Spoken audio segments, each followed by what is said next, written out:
Hello दोस्तों, स्वागत है आप सभी का आपके अपने परिवार यूट्यूब चैनल एग्जाम लाइट में। आज हम सीआई का 5 महत्वपूर्ण सवाल देखेंगे जो आरआरबी एनटीपीसी में पूछा गया है और आगे पूछा भी जा सकता है। पांचों बहुत ही इंपॉर्टेंट सवाल है। तो पहला सवाल है, किसी मूलधन पर 10% वार्षिक ब्याज की दर पर दूसरे वर्ष का चक्रवृद्धि ब्याज 154 रुपया है। तो दर है आर है 10%। तो 10% का फ्रैक्शन वैल्यू 1/10 होता है। समय 2 वर्ष है तो 10 का स्क्वायर करेंगे तो 10 का स्क्वायर कितना होगा, 100 होगा। 100 हमारा प्रिंसिपल मान लिए।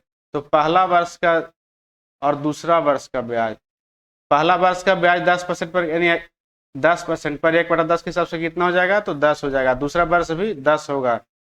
दोनों वर्ष का एसआई एसआई 10 हुआ। अब सीआई में क्या होता है कि पहला वर्ष जो ब्याज मिलता है उसका ही ब्याज लगता है, तो दूसरे वर्ष में इस 10 का ही ब्याज लगेगा। तो 1/10 के हिसाब से इसका भी लगेगा।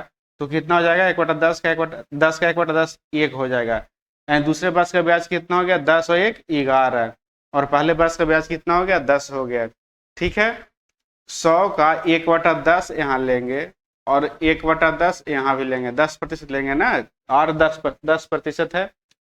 तो कह रहा दूसरे वर्ष का ब्याज अब 154 है, लेकिन हम यूनिट में तो 11 लाए हैं, लेकिन है एक्चुअल में 154। तो 154 का 11 से तुलना करेंगे और जो निकालना है उसको गुना करेंगे। तो निकालना है हमको प्रिंसिपल यानी मूलधन, तो मूलधन 100 है तो 100 से गुना कर लेंगे। इसको काटिएगा तो 1 11, 11 को 44, 1400 आ गया। हमारा प्रिंसिपल कितना आ गया, 1400 आ गया, जो कि हमारा करेक्ट आंसर ए में है। बहुत ही सीआई का सवाल, लेकिन सीआई देखने में लगता है कि बहुत हार्ड है, लेकिन रियल में इजी होता है सीआई।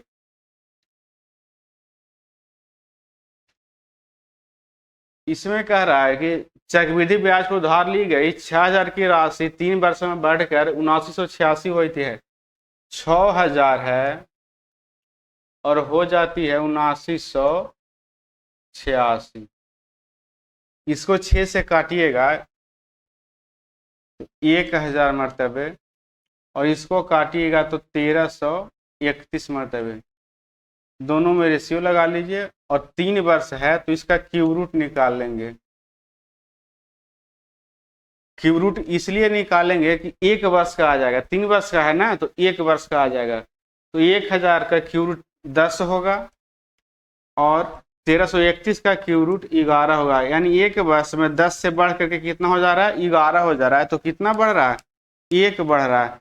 1 बढ़ रहा है 10 पे, तो प्रतिशत निकालना हमको 100 से गुना, 10 से 10 मतलब कट जाएगा। आर हमारा 10% आ गया, आर हमारा 10% आ गया, जो कि कौन है, ऑप्शन डी में है। यहाँ 3 वर्ष का दिया हुआ है तो इसको सिंप्लीफाई करेंगे तो 1/1331, उसका क्यूरूट निकालेंगे, 3 वर्ष का। अगर क्यूरूट निकाल देंगे तो 1 वर्ष का आ जाएगा। ठीक है, अगला क्वेश्चन, किसी धनराशि पर 5% वार्षिक ब्याज की दर से 2 वर्ष के चक्रवृद्धि ब्याज और साधारण ब्याज का अंतर 25 है। दर है 5%, इसका फ्रैक्शन वैल्यू निकालिएगा 5% का, तो 1/20 आएगा। ठीक है, यहां से समय 2 वर्ष है तो 20 का स्क्वायर कीजिएगा तो 400 हमारा प्रिंसिपल हो गया। तो पहला वर्ष और दूसरा वर्ष, पहला वर्ष 1/20 निकालेंगे तो कितना हो जाएगा, 20 होगा। दूसरा वर्ष 1/20 कितना होगा, तो 20 हो जाएगा। और दूसरे वर्ष में क्या होता है कि पहले वर्ष के ब्याज का ही ब्याज चलता है, तो पहले वर्ष का ब्याज 20 है तो इसका 1/20 होगा, तो कितना हो जाएगा, 1 हो जाएगा।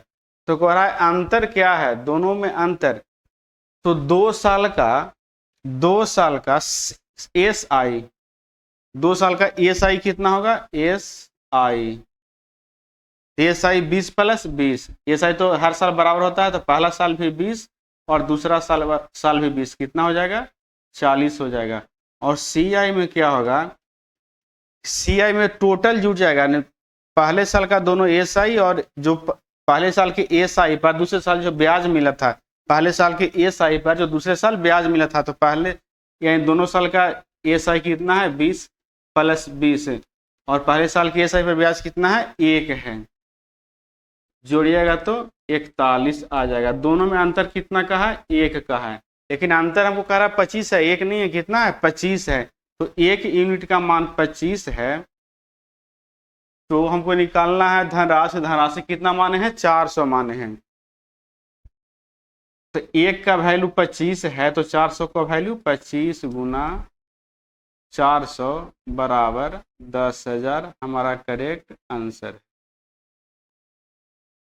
10,000 ऑप्शन डी है। इतना नहीं लिखना था, यहीं पे देखिए अंतर यही हो जाता है। ESICI का अंतर यही आता है, ESICI का अंतर आता है। ठीक है, अगला क्वेश्चन है। देखिए अगर अच्छा लग रहा है तो समझ में आ रहा है तो लाइक शेयर और सब्सक्राइब करते चलिए। 20,609 की राशि को ए और बी की 20,609 की राशि को ए और बी के बीच इस तरह विभाजित कर रहे हैं कि 3% वार्षिक चक्रवृद्धि ब्याज की दर से, दर कितना है? 3% है। 7 वर्ष के लिए ए का पैसा लगता है और 9 वर्ष के लिए बी का पैसा लगता है, लेकिन दोनों को कमीशन मिलता है बराबर। यानी 7 वर्ष तक ए का पैसा मिलता है रहता है और 9 वर्ष तक बी का पैसा रहता है, लेकिन दोनों को अंतिम में बराबर मिलता है। इसका मतलब ये हुआ कि ए का राशि ज्यादा लगा हुआ है और बी का राशि कम लगा हुआ है। ठीक है, तो कह रहा कितना कितना उसका राशि लगा हुआ है, तो ए बटा बी लिख लेंगे। 1 प्लस दर कितना है? 3 है, तो 3% है, 3/100। और ऊपर में क्या लिखेंगे कि दोनों को समय का अंतर लिखेंगे, दोनों के समय का अंतर लिखेंगे, तो 9 माइनस 7 लिखेंगे। ऊपर में क्या लिखेंगे? दोनों के समय का अंतर लिखेंगे। ए बटा बी बराबर 1 प्लस दर प्रतिशत, दर 3 है, प्रतिशत मतलब बटा 100। ऊपर में क्या लिखेंगे? दोनों के समय का अंतर लिखेंगे। अब यहां से इसको सोल्व कीजिएगा तो 103/100 आ जाएगा और ऊपर में 2 आ जाएगा। यहां से ए बटा बी कितना आ गया? इसका जब स्क्वायर कीजिएगा 103 का स्क्वायर तो 3 3 9, 103 प्लस 3 106, और बटा में कितना हो जाएगा? बटा में हो जाएगा 1 पे 4 0, मतलब 10,000। यानी ए का राशि 10,609 है और बी का राशि 1,000 किस में है? तो ऑप्शन सी में है। बहुत ईजी से निकल गया, बहुत आसान है। सीआई केवल देखने में लगता है कि हार्ड, लेकिन होता है, इजी होता है। आज का लास्ट क्वेश्चन है, कितने प्रतिशत ब्याज दर पर कोई धनराशि 3 वर्ष में स्वयं की 8 गुनी हो जाती है? तो मान लिए कि राशि 1 है और हो जा रहा है कितना? 8 हो जा रहा है। और कितना वर्ष में हो रहा है? तो 3 साल में हो रहा है। ठीक है, तो 1 का क्यूब रूट निकालेंगे और 8 का क्यूब रूट निकालेंगे, यहाँ रेशियो लगाएंगे तो 1 साल का निकल जाएगा। तो 1 साल का 1 का क्यूब रूट 1 और 2 का क्यूब रूट 8 का क्यूब रूट 2, यानी 1 साल में 1 से 2 हो जा रहा है।